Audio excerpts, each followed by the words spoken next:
नमस्कार, मैं हूं आपके साथ साक्षी। बिहार में मंत्रिमंडल विस्तार और विभागों का बंटवारा होते ही राजनीतिक हलचल तेज हो गई है। भारतीय जनता पार्टी के नेता इसलिए बेहद खुश दिखे क्योंकि गृह विभाग उनके हिस्से में आ गया।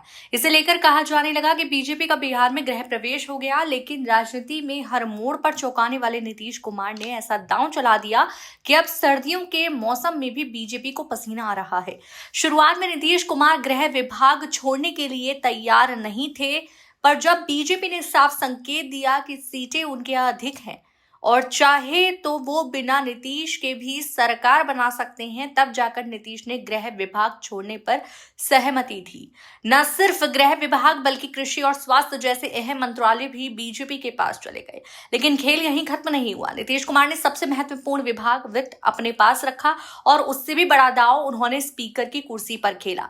पिछली सरकार में विधानसभा के स्पीकर बीजेपी के नंद किशोर यादव थे और इस बार भी बीजेपी ने गया टाउन के विधायक प्रेम कुमार को स्पीकर बनाने का आश्वासन दे दिया था। सब कुछ तय लग रहा था, लेकिन देर रात जब फाइल दिल्ली भेजी जा रही थी तब भी नीतीश कुमार ने अपनी सहमति रोक दी। इससे बीजेपी खेमे में हड़कंप मच गया। आखिरकार समझौता हुआ कि स्पीकर की कुर्सी जेडीयू को ही मिलेगी। अब आप समझ सकते हैं कि ये पद कितना अहम है। सदन में स्पीकर ही आखिरी फैसला करता है। विधेयक, कार्यवाही, सदस्यों का आचरण और कई संवैधानिक प्रक्रियाएं, यानी स्पीकर अपने पास लेने का मतलब है कि सदन में अंतिम नियंत्रण नीतीश कुमार के हाथ रहेगा। ऐसे में चाहे बीजेपी के 2 डिप्टी सीएम हो, चाहे गृह, पीडब्ल्यूडी और स्वास्थ्य जैसे बड़े विभाग बीजेपी के पास चले गए हो, लेकिन विधानसभा के भीतर असली ताकत स्पीकर की कुर्सी अब जेडीयू के पास है। अगर मंत्रिमंडल को 2 हिस्सों में बांटकर देखें तो करीब 43 से 44 विभागों में पैसों से जुड़े सबसे बड़े हिस्से का नियंत्रण नीतीश कुमार के पास है, क्योंकि वित्त विभाग वही संभाल रहे हैं।